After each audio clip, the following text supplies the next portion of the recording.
Chicken అండి. ఇందులో ఉప్పు, కారం, మసాలా అన్నీ పట్టించేసాను. అరగంట అయింది నానబెట్టి. అంటే కావాల్సిన పదార్థాలు: ఉల్లిపాయ, టమాటా, పచ్చి కొబ్బరి, మసాలా, నూనె, కొత్తిమీర, పచ్చిమిర్చి, కరివేపాకు. ముందుగా చికెను నూనె ఏమి వేయొద్దు, పెనంలో వేసుకోవాలండి. ఇది కొంచెం బాగా కలపాలి.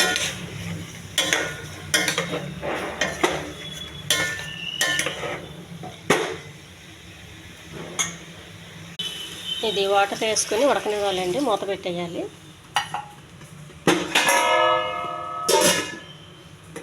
కొంచెం కరివేపాకు వేసి బాగా ఉడకనివ్వాలండి. టమాటా, పచ్చి కొబ్బరి ఇది పేస్ట్ చేసుకోవాలి. ఈ చిన్న ఉల్లిపాయ ముక్కలు కోయాలి. కొబ్బరి, వేగించిన పల్లీలు, కోసి పెట్టుకున్న టమాటా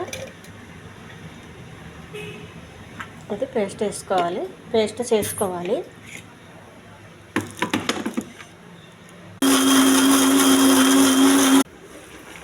చికెన్ ఉడుకుతుందండి. వెలిగించి పెనం పెట్టుకోవాలి. చికెన్ సరిపడగా నూనె అండి.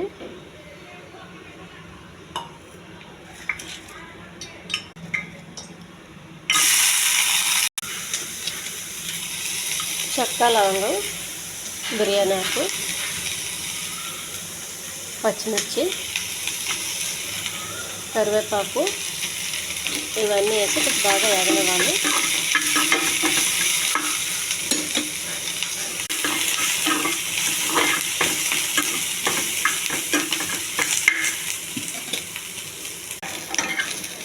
ఈ ఎగిచ్చిందంతా చికెన్లో వేసేయాలండి.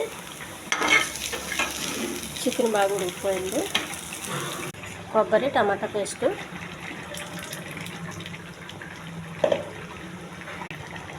చికెన్ బాగా ఉడుకుతుందండి ఈ పద్ధతిలో చేస్తే.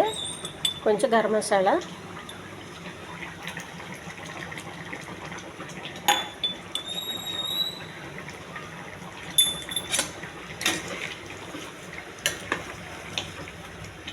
చాలా టేస్టీ కర్రీ అండి ఇది, చికెన్ కర్రీ.